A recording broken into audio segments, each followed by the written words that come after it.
What's happening, guys? It's your buddy Grizz here, bringing you my first ever character guide for Overwatch. And to kick things off, I figured I'd do one of my favorite characters, the ever elusive, ever deadly Widowmaker. Widowmaker is the quintessential sniper of Overwatch, specializing in recon and long-range combat. Her real name is, or was, Amélie Lacroix, who was apparently kidnapped and brainwashed by the Talon terrorist organization to first kill her husband, Gérard Lacroix, and then to ultimately become their most effective assassin. Widowmaker is mostly seen as a defensive character, but she can be used on an attacking side as well, or on a map where both teams are fighting over that one control point. Her weapon, which is known as the Widow's Kiss, has two different firing modes. There is the scoped single fire mode, which you engage by holding down your right mouse button, or probably left trigger on an Xbox or PS controller. In this mode, you will be shown a charge meter that will tell you when Widowmaker's rifle is fully charged. A fully charged headshot will take down most of the normal heroes, but you may have to land a headshot and a couple body shots to take down a tank like Reinhardt or Roadhog. The second fire mode of the Widow's Kiss is a fully automatic but pretty inaccurate submachine gun. This mode is well suited for close quarters encounters, however, as it does have a larger magazine than Soldier 76's weapon, but like I said, it's much less accurate, so you pretty much have to be up close and personal to put this firing mode to good use. It can save your life, however, so don't be afraid to spray and pray when an enemy gets in close. While we're on the topic of the Widow's Kiss, let's look at some actual statistics here to give you a better idea of how the weapon functions. The Widow's Kiss's ammo capacity is 30 regardless of the firing mode you're using, but while scoped in, the single shot actually depletes your ammo by 3 at a time, so in essence you have 30 bullets in submachine gun mode and 10 single shots in scoped mode. The submachine gun mode fires at a rate of 10 rounds per second and does 13 damage per shot. There is a multiplier for the headshots in this mode, however, so that damage value does increase for headshots, and I believe it is ×2 that brings it to 26 damage on a headshot. Scoped mode is a little different, so here's how it works. Uncharged, so in other words, just pulling up your scope and firing as soon as possible, or firing successive shots as fast as possible, the Widow's Kiss does 15 damage per shot and can fire up to 2 rounds per second. Now, if you're letting the Widow's Kiss fully charge for every shot, your rate of fire does go down to 0.71 rounds per second. However, a fully charged shot does 150 damage for a body shot, and if you get that headshot, it is multiplied by 2, which means, buddy, you're doing 300 damage, and that should be enough to take out most of the non-tank characters. And just to wrap up the stat portion real quick, Widowmaker's weapon has a static reload time of 1.5 seconds. Not too shabby. Alright, so let's get into Widowmaker's abilities now. Her abilities are the Grappling Hook and the Venom Mine. The Venom Mine is actually a lot more effective than people might think. It does some pretty good damage in and of itself. To be precise, it does 15 damage per second over a lifespan of 5 seconds for a possible total, I guess, of 75 damage, and that's assuming your enemy gets fully caught in the blast radius for the entire 5 seconds. This ability's cooldown timer is 15 seconds, but usually you don't have to worry about that too much because you'll probably only be chucking these guys out every once in a while anyway. Try putting them at choke points to soften enemies up as they try to rush in, or you can use it to cover your flank as well, as it will give you an alert on your HUD when the mine is triggered. This is a good way to warn yourself if someone is coming up the stairs behind you or something like that. Her second ability, the Grappling Hook, is pretty self-explanatory, but it is also very important to your success when playing as Widowmaker. The Grappling Hook is what she uses to get up onto ledges that give you a good vantage point, hopefully high above your enemies. This is where Widowmaker is going to be the most effective, raining down hell from above with her sniper rifle. The Grappling Hook is also a means of escape and can really save your life when you find yourself exposed or in a general pickle.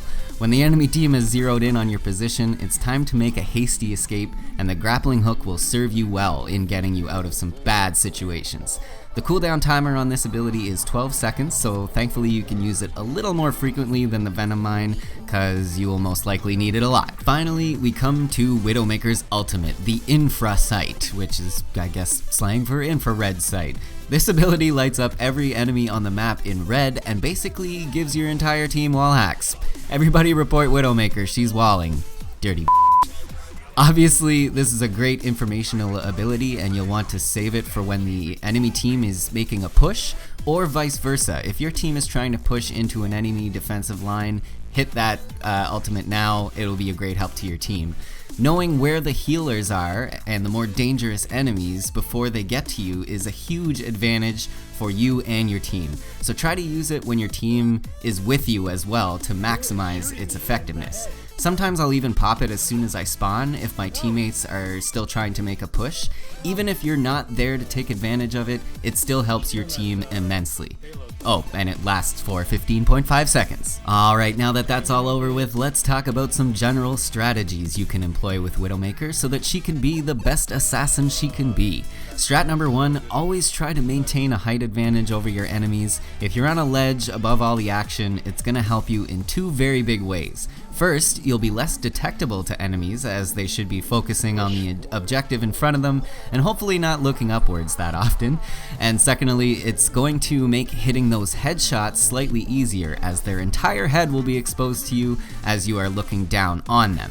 Just makes it a little easier to land those headshots and do that tasty 300 damage. Widowmaker is best used on maps with either long hallways or big open areas with no cover that she can shoot down on. If the map has a lot of smaller rooms and flanking routes, she may not be as effective as enemies can easily avoid her lines of sight by ducking into rooms or taking other routes to the objective.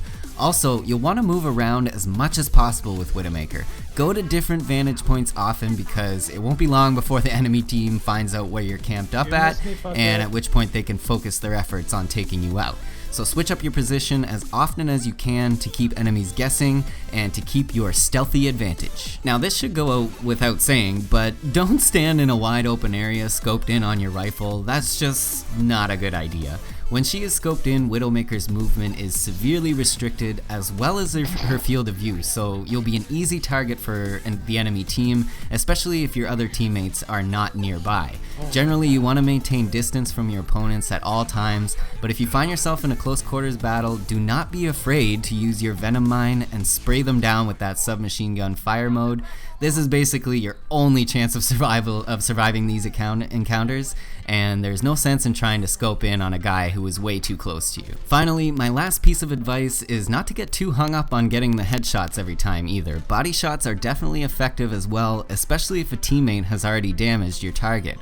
Also, if you see a cluster of enemies together, if you're running up on a group or while flanking, fire that Venom Mine into their group to soften them up for either a couple quick scoped shots or some spray and pray goodness. Basically, use that Venom Mine as much as you can because I think a lot of people kind of forget about it and just try to do nothing but snipe. But the reality is it does some pretty good damage and will quite often soften up a target for you to get an easy kill on. And as I mentioned before, use your infra sight at opportune times to help give your entire team the advantage with when either your team or the enemy team is pushing. Another point about the infrared sight too, if you can see an enemy team's medic with your infra sight, try to target him or her first as they are super important to their team, and then once the medic is dead, your team can move in for the team kill. Ah yeah. Now to finish things off here and put a little cherry on top, let's talk about who Widowmaker is good for countering and who is good for countering Widowmaker. So characters that Widowmaker is particularly effective against is pretty much all the healers, as she can take them out from a distance even if they're hanging back behind their team. Also, any character that has less than 300 HP, she will be a great danger to, as one headshot can take them out. I also found that Widowmaker can stop Pharah's ultimate from doing too much damage since she's kind of a sitting duck while performing her ultimate, but at the same time, Pharah is a really good counter to Widowmaker as well since she can do a lot of damage with those rockets from quite far away. Finally, the biggest threat to Widowmaker is usually another Widowmaker. Sniper versus sniper is a tough battle to win, and you'll have to be pretty quick in taking out the enemy Widow, or else you'll probably find yourself the victim.